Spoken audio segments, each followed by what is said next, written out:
Sir maths बहुत मुश्किल है। सर फिजिक्स से बहुत डर लगता है। सर न्यूमेरिकल्स नहीं होते हैं। यही दिक्कत आती है। दूर करेंगे आज इस दिक्कत को हम लोग। Hi my dear students, I am Amit Ajwani and I welcome you back to my channel let's be a good student. और आज के इस वीडियो में जो कि हमारी एक सीरीज चलती आ रही है that is studying the smarter वे, तो आपको आज एक और स्मार्ट टिप देने वाला हूं मैं, how to do the numericals. फॉर्मूले हर कोई याद कर लेता है बेटा, लेकिन फॉर्मूले को याद करना काफी नहीं है। इंपॉर्टेंट क्या है? उन फॉर्मूलों को अप्लाई करना और न्यूमेरिकल्स में full out of full marks लेना। कैसे आएंगे डिस्कस करेंगे अपनी इस वीडियो में, तो इस वीडियो को एंड तक जरूर देखिएगा। आई एम श्योर कि आपको बहुत बेनिफिशियल रहेगी। अब आपने मेहनत करी, बहुत ज्यादा मेहनत करी, सारे फॉर्मूले लर्न कर लिए, लेकिन मैथ्स जैसा सब्जेक्ट, फिजिक्स के न्यूमेरिकल्स, बेटा ये जो चीजें हैं ये वर्बली थ्योरेटिकली नहीं होती हैं।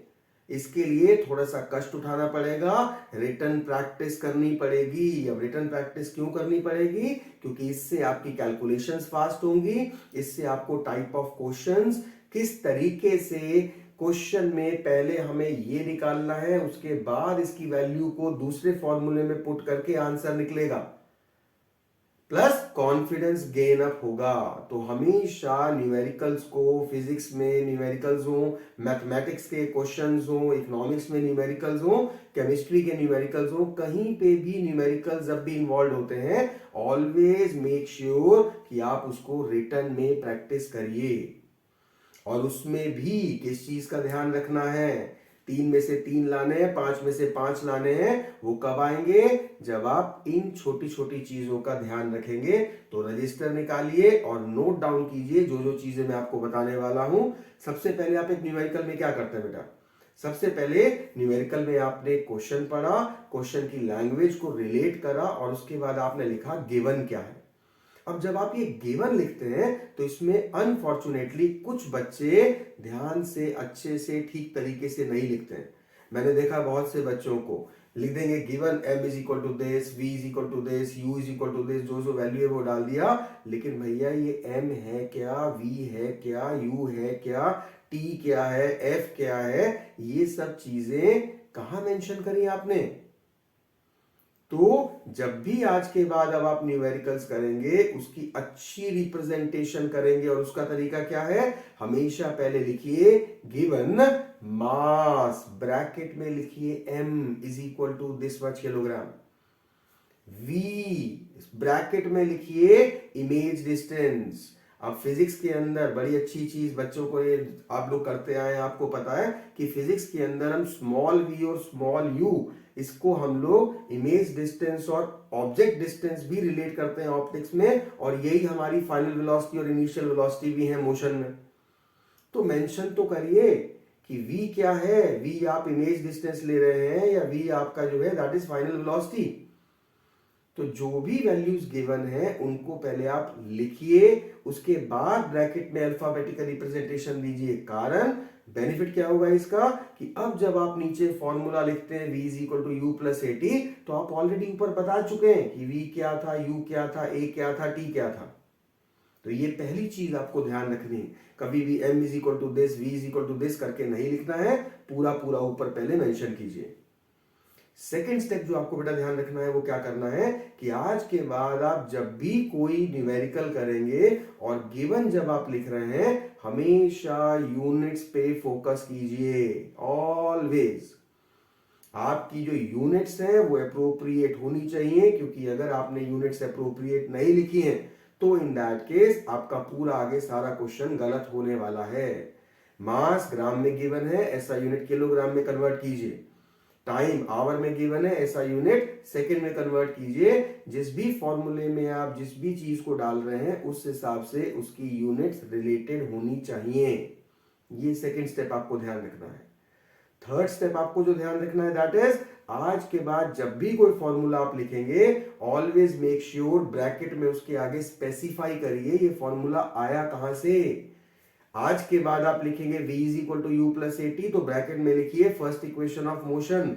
F is equal to m into a, तो आगे ब्रैकेट में लिखिए Newton second law. Hypotenuse square is equal to perpendicular square plus base square, तो ब्रैकेट में लिखिए बाय पाइथागोरस थ्योरम। कोई भी फॉर्मूला डायरेक्टली अप्लाई मत कीजिए, वैल्यू आप निकाल रहे हैं ब्रैकेट में लिखिए फॉर्मूला कौन से अप्लाई किया, a plus b whole square is equal to a square plus b square plus 2ab। तो हमेशा फॉर्मूले को स्पेसिफाई जरूर करना है आज के बाद, इस चीज का ध्यान रखिएगा। अब नेक्स्ट स्टेप, आपने वैल्यूज पुट अप कर दी। भाई पता नहीं आपको किस चीज की जल्दी होती है, या आपको शीट्स जो है पेपर बचाने का, एनवायरमेंटल फ्रेंडली होने का बहुत शौक है। मैंने देखा है बहुत से बच्चे सीधा पुटिंग द वैल्यूज करके एक ही स्टेप में सारा काट पीट के उसको, it's all a mess around that you make, सब वही हौच पौच कर देते हो, और उसके बाद खुद ही ध्यान नहीं रहता, कोई फिगर मल्टीप्लिकेशन में छूट जाती है और गड़बड़ हो जाती है। तो भैया 2 लाइन फालतू लिख लो।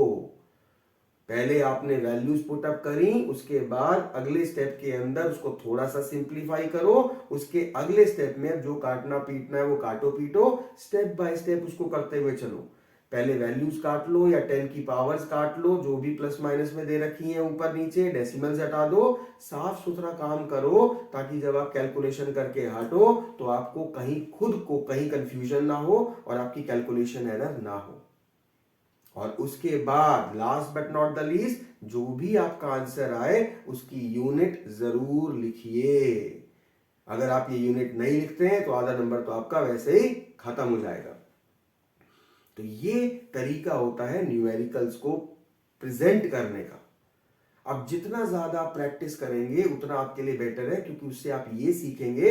बहुत बार ऐसा होता है बेटा, एक फॉर्मूले के अंदर हमने पहले एक चीज को निकाला, इस वैल्यू को हम दूसरे फॉर्मूले में डालेंगे तो दूसरी चीज निकलेगी, और इस वैल्यू को हम जब तीसरे फॉर्मूले में डालेंगे तो हमारा आंसर निकलेगा। ये जो चीजें रिलेट करनी है ये आपको प्रैक्टिस करने से आएगी। तो न्यूमेरिकल्स करते टाइम प्रैक्टिस तो करनी है, फॉर्मूले तो याद करने ही करने हैं। सब कुछ होने के बाद भी अगर आपके पूरे नंबर ना आए तो फायदा क्या? और वो क्यों कट रहे हैं? क्योंकि आप उसकी रिप्रेजेंटेशन नहीं ढंग से कर रहे हैं, आप यूनिट्स का ध्यान नहीं रख रहे हैं, आप यूनिट्स को नीचे आंसर में मेंशन नहीं कर रहे हैं, कन्वर्ट नहीं कर रहे हैं।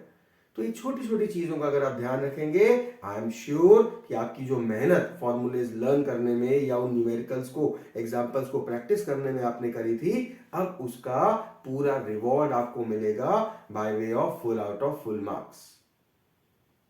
करके देखिएगा and just see the difference. आज के बाद आई एम श्योर कि आप सभी लोग मेरे इस वीडियो को देखने के बाद जिन चीजों को मैंने बोला है उसका ध्यान रखने वाले हैं और अपने न्यूमेरिकल्स में पूरे मार्क्स लाने वाले हैं। फाइन।